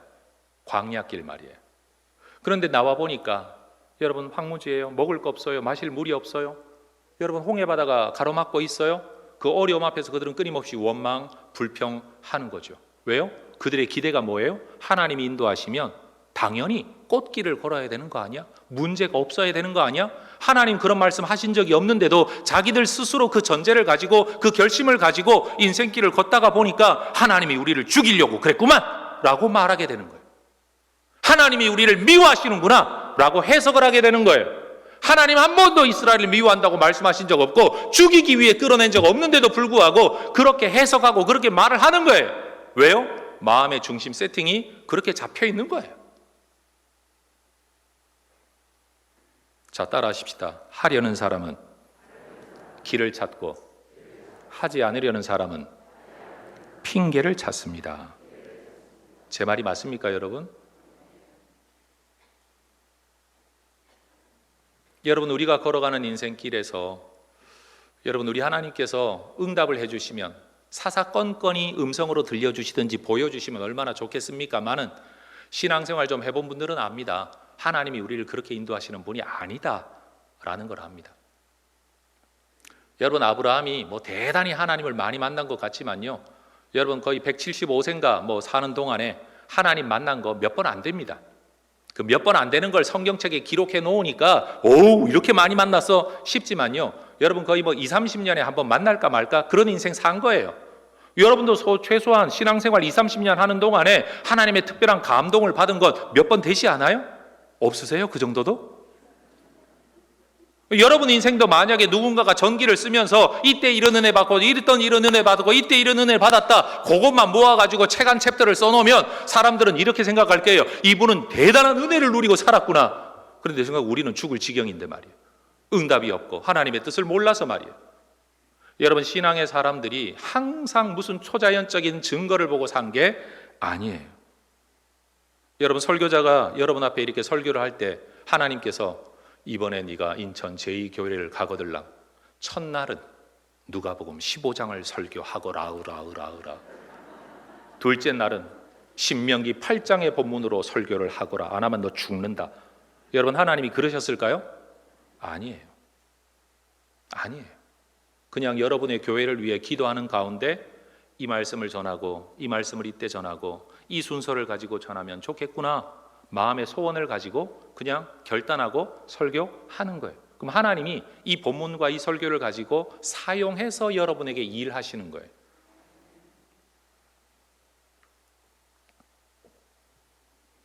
조금 더 잘 먹고 살기 위해서 언제 있을지도 모르는 막연한 기적 또는 막연한 응답만 기다리면서 이 핑계 저 핑계 대면서 순종도 하지 않고 헌신도 하지 않고 하나님 나 부르시면 갈 거야 라고 핑계를 대고 있지만, 그건 하나님이 안 부르실 걸 알기 때문에 내가 원하는 대로 살겠다, 끝까지 내 원하는 대로 살겠다, 여러분 이런 마음을 가진 사람들이 의외로 굉장히 많습니다. 제가 한 목사님의 집회 설교를 듣는데, 여러분 부평 쪽에 계신 목사님이라고 제가 알고 있는데 제가 직접 모르는 분인데 어떻게 그 설교를 듣게 되는데, 그분이 그 교회 건축에 관한 어떤 설교를 하시면서 간증 이야기를 하시면서 너무 힘들 때에 교회 건축을 하게 되었는데 경기도 안 좋고 성도들도 힘들고 감당할 힘도 안 되는 때에 건축은 해야만 되는 상황에서 목사님께서 기도를 막 하면서 하나님 우리는 힘이 없습니다, 우리는 돈도 없습니다, 뭐도 없습니다, 하나님 어떻게 하면 좋습니까? 하는데 어느 날 하나님께서 그 목사님에게 이런 말씀을 주셨대요. 니네 성도 돈 많다. 목사님은 평상시 성도들이 헌금하는 거 보고, 헌금 생활 보고 우리 성도들 중에는 하나님 일꾼이 없어요, 돈 낼 만한 사람 없어요, 뭐도 없어요 하는데 하나님이 니네 성도 돈 많다 그러시더래요. 제가 볼 때 여러분도 그런 것 같아요. 꼽을 쳐둔 것들이 제법 있으신 것 같아요. 그런데 대부분은 하나님의 뜻과 감동이 없으니까 내놓지 않는 것뿐이죠. 시간이 없다고 말하지만 시간이 없는 게 아니라 사실은 마음이 없는 거죠. 그럴 때가 훨씬 더 많죠. 해야 되는 줄은 알지만 하고 싶지 않을 때가 많고요, 해야 되는 줄은 알지만 너무 피곤해서 좀 쉬고 싶다, 안 하고 싶다, 사실은 그럴 때가 훨씬 많은 거예요. 여러분, 사람들이 만나서 한국 사람들이 하는 제일 큰 거짓말, 언제 한번 만나 밥 먹자? 이게 제일 큰 거짓말이거든요. 진짜 밥 먹을 사람은요, 야 날짜 언제 되니? 날짜 잡어. 이렇게 질문합니다. 그런데 진짜 밥 먹고 싶지 않으니까 언제 한번 밥 먹자, 언제 한번 만나자, 이건요 그냥 인사말이죠. 속지 마세요 여러분. 정말로 하려고 하는 사람은요, 날짜 이날 안 돼? 안 돼? 그럼 이날은 어때? 저날은 어때? 이렇게 찾습니다. 제 말 맞아요? 틀려요? 맞아요? 틀려요? 하나님 섬기는 것도 마찬가지예요. 하려고 하는 사람은요 어떻게든 할 길을 찾습니다. 그런데 하고 싶지 않은 사람은요, 목사님 지금이 때가 어느 때인데, 이 핑계 저 핑계를 대는데 맞는 말을 해요. 대부분 틀린 말은 하지 않아요. 맞는 말을 하는데 맞는 말 뒤에 뭐가 있냐면 하기 싫어요 라는 마음이, 이미 결심이 서 있는 거예요. 여러분, 예수쟁이들이 하는 거짓말 또 하나 있어요. 누가 무슨 말을 하면 기도해 봅시다. 목사님이 뭘 제안했는데 장로님들이 목사님 기도 한번 해보시죠 라고 하면요, 알아들어야 돼요. 그건 안 하고 싶다는 거예요. 여러분, 예수쟁이 혹시 지금 막 되신 분들은 기독교인들의 어법을 잘 아셔야 돼요. 기도 한번 하자라고 하면 뭐가 될거니 하고 기다렸다간 여러분 실망합니다. 진짜 하고 싶은 일은요, 합시다! 이렇게 나오지 기도해 봅시다. 그러지 않습니다. 하고 싶은 마음이 별로 없는데 특별한 이유가 생긴다면 하겠지만 웬만하면 안 하겠습니다. 해석하면 요게 기도해 봅시다 라는 말이에요. 우리 노 목사님 당회하실 때 잘 알아들으시기를 축복합니다.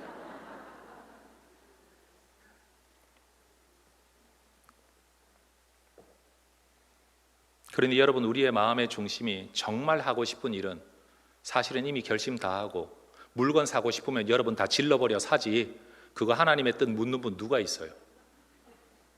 안 그래요 여러분? 사고 싶은 물건이 있으면 어떻게든 돈을 쥐어짜고 여기서 찔끔 저기서 찔끔 쥐어짜서라도 사버리지, 이게 하나님의 뜻인가 묻는 분 누가 있냐고요. 하고 싶은 거 다 해요. 자기 결심이에요. 그게 자기 삶의 이미 메커니즘이에요. 사고방식의 메커니즘이 그렇게 되어 있는 거예요. 그런데 하기 싫은 걸 누군가 요청하고 교회가 뭘 하자고 하면 애들 학원비가 얼마이고 생활비가 얼마이고 이번에 뭘 할부금을 내야 되는데 뭘 바꿔야 되는데 계산하니까 없어요. 아, 형편이 안 돼요. 이렇게 나오는 거예요. 여러분, 제가 저희 해성교회를 부임했을 때에 저희 교회가 설립 48년도부터 제가 부임할 때까지, 그리고 작년까지 한 자리에 있었어요. 교회가 이사를 다닌 적이 없어요. 한 자리. 해화동 산 꼭대기, 민둥산 꼭대기. 교회가 처음 시작될 때는 어느 권사님이 그냥 숲을 헤치면서 산 꼭대기에 올라가서 기도하셨던 곳이래요. 그런데 6.25 전쟁 때는 주한 미군이 거기 주둔했던 그런 곳. 그런데 나중에 여러분, 옛날 이승만 대통령 시절에 장관을 지냈던 한 장로님께서 좀 힘을 쓰셔가지고 그 땅을 돈으로 살 수 있도록 불화를 받아가지고 교회가 거기다 예배당을 짓고 하면서 해성교회가 지금까지 이렇게 왔대요. 교회 마당에 주차할 수 있는 주차 대수가요, 그냥 차 못 지나가게 다 갖다 집어넣으면 뭐 한 20, 30대 될까 말까 되는 마당, 예배당을 중앙에 놓고 그냥 뺑 둘러 통로, 그게 주차장의 전부. 근데 제가 아무리 생각을 해도 요즘 젊은이들이 여러분 스트롤러, 애들 유모차 끌고 그 언덕길을 오를 수가 없는, 우리는 거기를 아골 골짝, 골고다 언덕이라고 불러요. 더운 여름에 올라가면 진짜 땀이 줄줄 흘러내릴 만큼, 우리 교회 와보신 분 아실 거예요. 여러분, 차 2대가 제대로 교행을 할 수 없는 골목길이에요. 제가 처음 교회를 부임했는데 버스 35인승 버스가 있었어요. 그 버스가 오르내렸거든요. 유치원도 있고 해서. 그런데 조금 지나니까 연립주택들이 막 생기면서 한 집이 헐리면 연립주택이 들어오는 거예요. 사람들이 많아지니까 차도 많아지잖아요. 언제부터인가 뭐 거주자 우선 주차 뭐 이런 게 막 생기더니만 이 버스가 지나다니지를 못하는데, 여러분 그나마 차 도로는 남겨놓고 거주자 우선 주차 구역을 그리는데 사람들이 거기만 주차하지 않잖아요. 서울 시내 땅값이 얼마나 비싸요. 그러니까 아무데나 주차를 벽에다 붙여 하는데 거기다 주차를 해버리면 35인 버스가 못 지나다니는 거예요. 그러면서 여러분, 주일날 우리가 버스를 운행하려고 오며 가며 하면 여러분, 주일 아침에 잠자는데 깨운다고 막 고래고래 소리를 지르면서 교회가 이딴 데 있어가지고 우리를 잠도 못 잔다고, 뭐 교회는 다 동네 피해만 준다고, 기독교인들 다 죽어 없어져야 된다고 막 별의별 욕을 다 하면서. 그런데 여러분, 집사님들이 운전하면서 그분들하고 싸울 수가 없잖아요. 막 속은 부글부글 끓어도 그러니까 차량이 제대로 운행을 못 해가지고 언덕길에 할머니들은 못 걸어 올라오는 길인데 차가 가야 되는데, 여러분 그래서 차가 예배 시간에 늦고 말고 막 하니까 제가 화가 나가지고 버스를 바꿔버렸어요. 25인승으로. 왜냐하면 35인승이 계속 그런 일이 반복해서 생기니까 25인승으로 줄였어요. 근데 25인승도 또 싸워요. 그러니 여러분, 그 예배당에서 무슨 미래를 바라보고 뭐가 있겠어요? 그래서 장로님들과 식사를 하거나 교제를 하거나 당회를 할 때마다, 장로님, 여기서 우리가 발전 또는 성장을 꿈꾸기는 힘들 것 같습니다. 어떻게 하면 좋습니까? 뭘 좀 했으면 좋겠습니다. 장로님들이 아주 점잖게 대답을 하세요. 네, 목사님, 뭘 해야죠? 우리가 봐도 답답해요. 그런데 우리 교인이 몇 명쯤 되면 하죠 라고 말씀을 하시는 거예요. 근데 해성교회 역사상 그 몇 명을 이뤄본 적이 없어요. 도달해 본 적이 없는 숫자를 딱 정해놓고, 이 정도가 되면 헌금이 얼마쯤 나올 테니까 그러면 뭘 좀 할 수 있지 않을까? 장로님들은 이미 계산을 다 끝냈어. 그 성도의 숫자를 딱 제안하면서 목사님께서 여기서 목회를 열심히 하셔서 이만한 숫자로 성장을 시키면 뭘 하자는 거예요. 근데 내가 아무리 봐도 내 능력으로 여러분 걸어 올라오기도 힘든 그 자리에서 그만한 숫자가 교회에 올 가능성이 전혀 없어요. 그 말은 하기 싫다는 거지. 그리고 그 말을 가장 많이 하셨던 한 분 장로님이 계셨어요. 장 목사님 몇 명만 되면, 좀 기다리세요. 몇 명만 되면. 10년이 지나도 기미가 안 보이는 걸.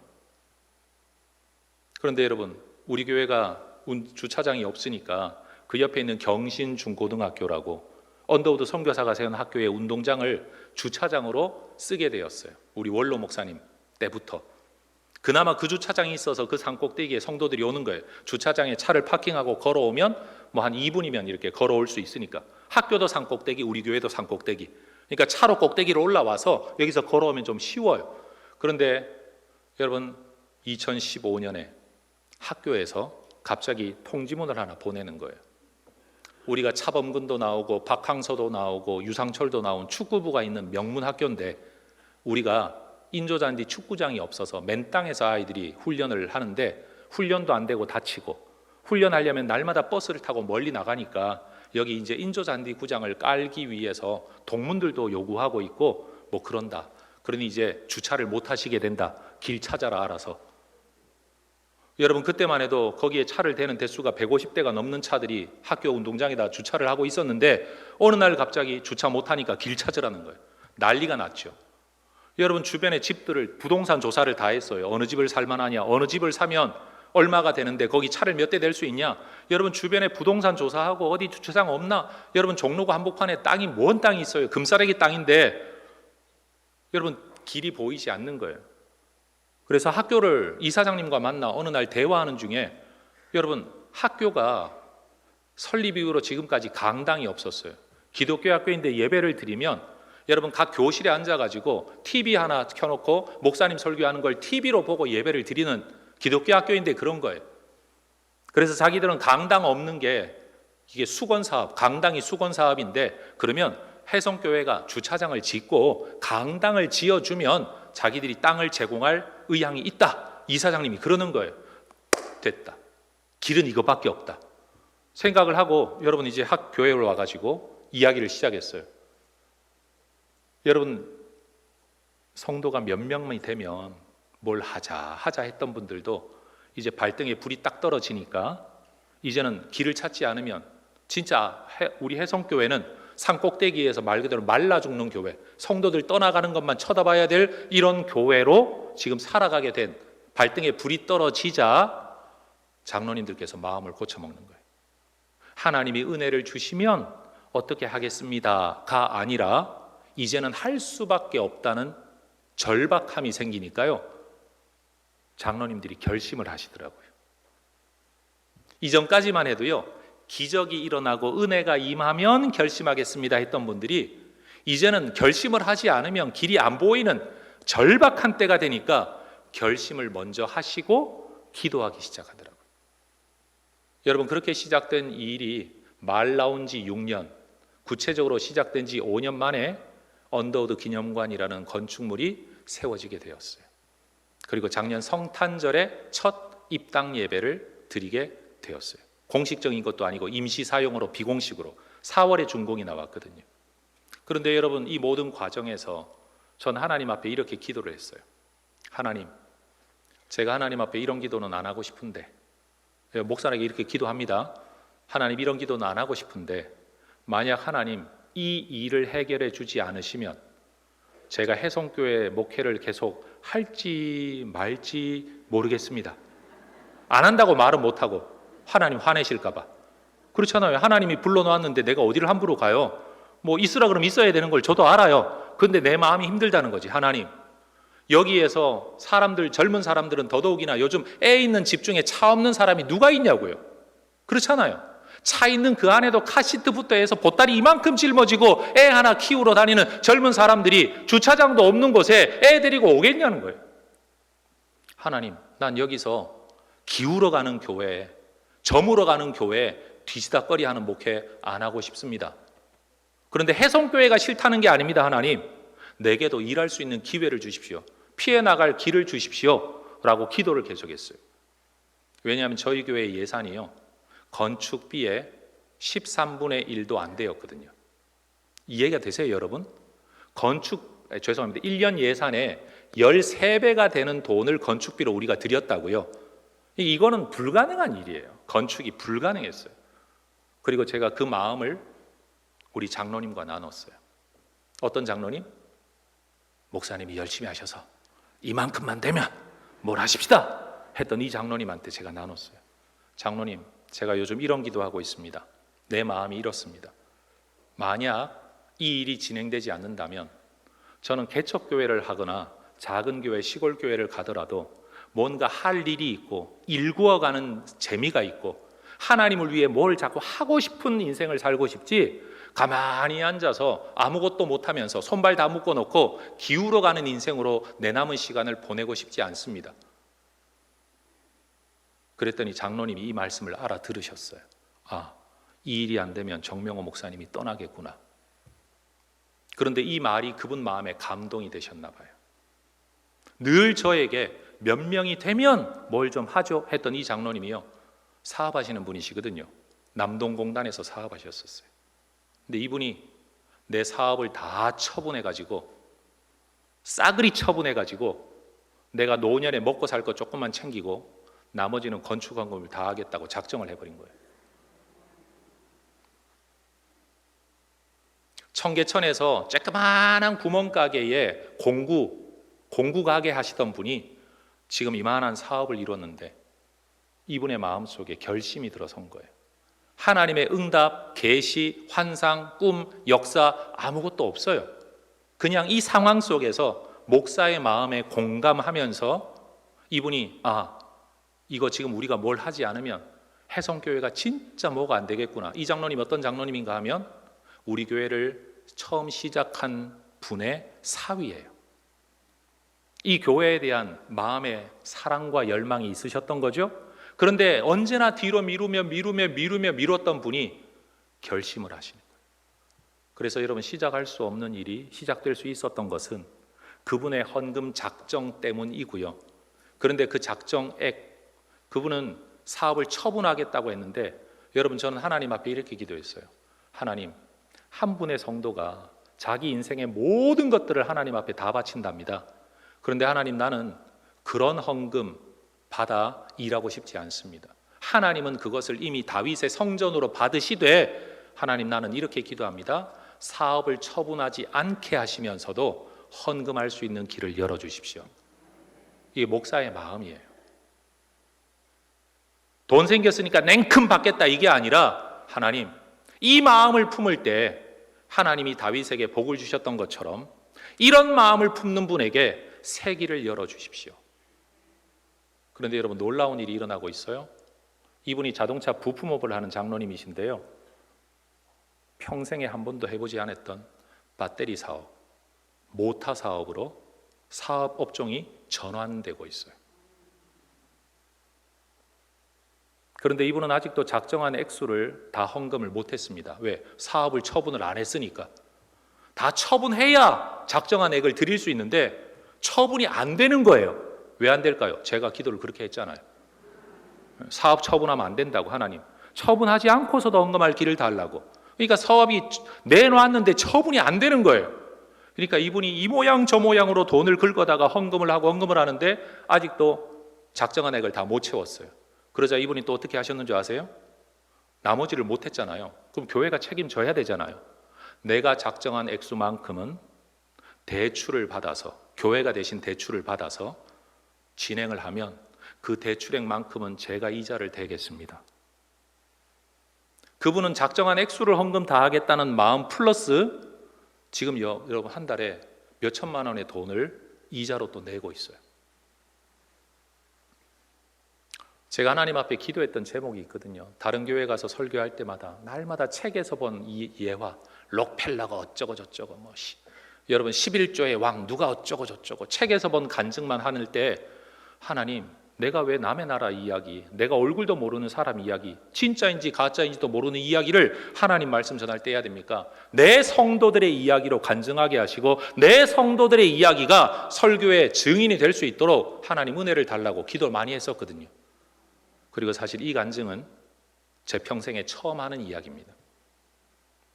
이 장로님의 이야기를 제가 처음 하고 있다고요. 공적 자리에서. 저는 하나님께서 이분의 길을 여실 거라고 믿고 있습니다.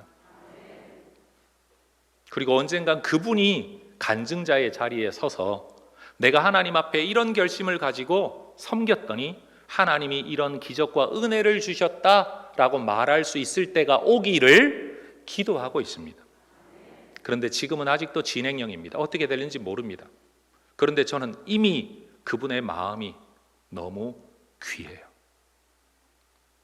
그분은 언제나 기적이 먼저, 은혜가 먼저, 응답이 먼저, 그러면 내가 뭘 하겠다라고 생각하며 살아왔던 분이 어느 날 결심을 먼저 하고 하나님을 위해 실행을 하니 뭔가 서서히 기적의 길이 열려가고 있다는 거죠.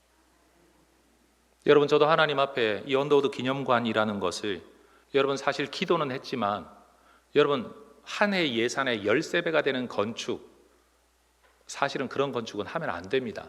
부도납니다. 안 됩니다. 저도 압니다. 그런데 우리 교회는 그 선택 외에는 할 수 있는 선택이 없었습니다.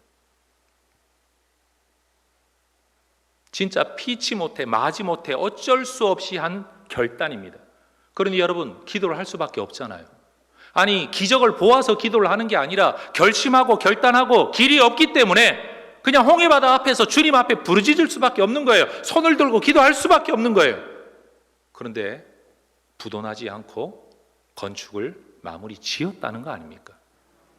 중요한 건 그거예요. 뭐 돈이 얼마냐가 중요한 게 아니라 우리의 능력보다 13배가 넘는 건축비를 감당해 가면서까지 건축을 마쳤다는 것, 준공했다는 것, 입당했다는 것. 그런데 그것도 우리 건물이 아니라 학교에다가 기부 다 해버렸다는 것. 그리고 우리는 지금 그걸 빌려 쓰고 있다는 것.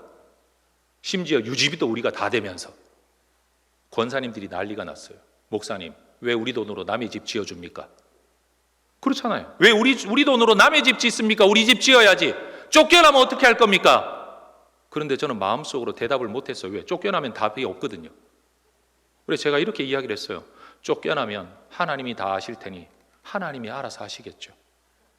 더 좋은 길을 여시겠죠. 이 말 외에 내가 할 수 있는 말이 없는 거예요. 목사님, 안 쫓겨난다는 하나님의 뜻이 있습니까? 없습니다. 저의 선택은 이거 외에 없었습니다. 그게 성도들을 설득한 일이었어요. 그런데 정말 감사하죠. 성도들이 그런 막무가내식의 결정을 받아주었다는 거예요. 그리고 우리 권사님들이 말하세요. 아우, 우리는 목사님이 해내실 줄 알았어요. 아니 무슨 깡으로 무슨 믿음으로 그러지를 모르겠어요. 저희 교회 성도들 제가 볼 땐 정신이 나간 사람들이에요. 어떻게 이런 일을 아무 말 하나 없이 분란 하나도 없이 불평도 없이 항의하는 사람 한 명도 없이 여러분 진행했고 마무리 지었다는 거예요. 저는 제 인생과 삶과 목회를 두고 여러분에게 간증하며 자신 있게 말할 수 있는 한 가지가 있습니다. 내 손에 답이 있든 없든 길이 보이든 보이지 않든 형편이 되든 되지 않든 내게 다른 선택지가 없고 하나님 외에는 길이 없는데 내가 뭔가를 할 수밖에 없을 때 하나님의 뜻이 뭡니까? 뭡니까? 한다고 하나님이 말씀하시는 게 아니라 하나님 내게는 이것밖에 없습니다. 이것밖에 없습니다라고 내가 결심하고 기도할 때 때로 하나님이 그때 길을 여시더라는 사실이에요. 그래서 오늘 설교 제목이요. 날마다 결심이 먼저여야 된다. 제가 이렇게 설교 제목 잡지 않았어요. 저도 좀 똑똑해요, 여러분. 저 그렇게 바보스럽지 않아요. 항상 결심이 먼저다. 제가 그 말 하는 게 아니에요. 때로는 하나님이 말씀하시고 순종하실 때가 많아요. 그런데 어떨 때는 우리의 결심이 먼저여야 하나님이 일하실 때가 있다는 거죠. 에스더가 그랬고 다니엘의 친구들이 그랬고 바울이 그랬고 제가 그랬다는 거예요. 혹시 이 설교를 듣고 있는 성도 여러분의 삶 속에 정말 하나님의 뜻이 뭘까? 하나님 나 어떻게 해야 됩니까? 어떻게 해야 됩니까? 간절하게 기도하는데 하나님의 무슨 사인도 대답도 없어서 답답해 지내는 진짜 감옥에 갇힌 것 같고 땅속에 파묻힌 것 같아서 답답하게 여기시는 분이 계시다면 오늘 설교를 깊이 한번 묵상하면서 기도해 보시기를 바랍니다. 어쩌면 하나님께서는요, 그래, 내가 지금 너의 마음이 알고 싶은데 너 정말 나를 신뢰하니? 정말 내 영광을 위해서 네 인생을 한번 홍해 바다 안에 던져 볼 수 있겠니? 네가 결심을 한다면 내가 그 길을 열어주겠다. 어쩌면 하나님께서 지금 그렇게 기다리고 계신지도 모릅니다. 그리고 정말로 더 중요한 한 가지 사실, 여러분, 사도 바울은 예언 그대로 예루살렘에 올라가서 결박당하고 환난을 겪었습니다. 그런데 그가 결박당하고 환난을 겪으며 그가 어디로 끌려갑니까? 로마로 끌려갑니다. 로마에 가서 그가 당한 일이 뭡니까? 황제 앞에 서서 자기의 신앙과 삶을 변호하게 됩니다. 여러분, 성경 이야기 아시죠? 그런데 이 일이 어떤 일인가 하면 사도행전 9장에서 하나님이 그를 다메섹으로 가는 길에서 처음 부르시면서 예수님께서 아나니아에게 하셨던 말씀이 뭐죠? 이방의 임금과 사람들을 위하여 내가 택하여 세운 내 그릇이다. 그들에게 내 복음을 전하기 위하여 세운 내 그릇이다. 그런데 그 일이 어떤 과정을 통해 일어납니까? 결박과 환난을 통해 실행된다는 거예요. 여러분, 요셉이 해와 달과 11별이 자기에게 절을 하는 꿈을 꾸었죠. 만약 그가 형들에게 팔려가지 않고 아버지 집에서 여전히 편애, 총애, 사랑을 받는 아들로 살았다면 그는 한 집안에, 여러분, 한 집안의 상속자, 유력한 자 정도는 될 수 있었을 거예요. 그런데 팔려갔기 때문에 그가 이집트의 총리가 될 수 있었던 겁니다. 우리는 어려움이 온다라고만 하면 가지 않으려고, 겪지 않으려고, 피하려고만 기도하는데, 여러분, 어려움을 통과해야 총리도 되고, 어려움을 통과해야 하나님의 예언의 말씀이 내 삶에서도 이루어지고 하나님의 꿈이 내 삶을 통해 이루어지게 된다는 사실이에요. 그러니 여러분 앞에 뭔가 어려움의 이야기, 부담의 이야기가 떨어질 때 어려움은 무조건 피해야 돼, 부담은 피해야 돼가 아니라 각오해야 되겠구나, 받아들여야 되겠구나, 감내해야 되겠구나, 그러면 이걸 통해 하나님이 무슨 일을 이루시겠구나, 여러분, 그렇게 살아가실 수 있기를 주의 이름으로 축원합니다.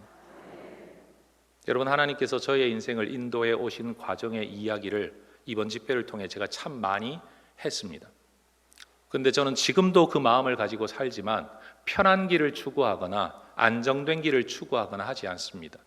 저는 지금도 이런 기도를 합니다. 하나님, 주의 성령께서 나를 이끌어 어디로 가신다고 한듯이 나는 즉각 순종하겠습니다. 안정된 목양지 떠나도 상관없습니다. 그동안 쌓아왔던 명성 없어도 상관없습니다. 주님께서 나를 이끄시는 그 길이라면 그 길이 가장 선하고 좋은 길인 줄 믿습니다. 저는 제가 죽을 때까지 이 기도를 할 수 있으면 참 좋겠습니다. 웬만큼 이르는 목회의 자리, 목회 명성, 여러분 죄송합니다. 총신신대원에 가서 여러분 본받고 싶은 설교자라고 이야기하면요, 제 이름이 몇 손가락 안에 나온다고 합니다. 검증은 못 해봤습니다. 근데 우리 전도사님들이 늘 그 이야기를 하더라고요. 그런데 여러분, 그렇게 이루어져 있는 그 자리, 내가 그거 유지하는 게 중요한 게 아니라 저는 지금도 하나님과 함께하는 자리가 가장 복된 자리다.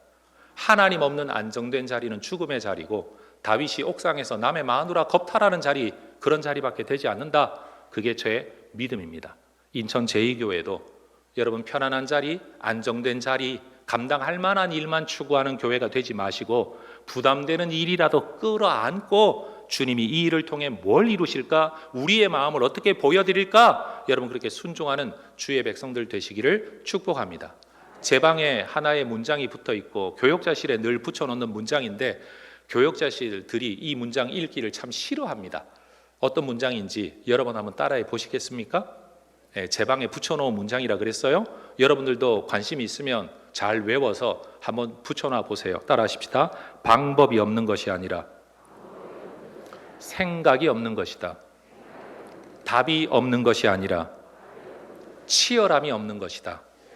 능력이 없는 것이 아니라 열정이 없는 것이다.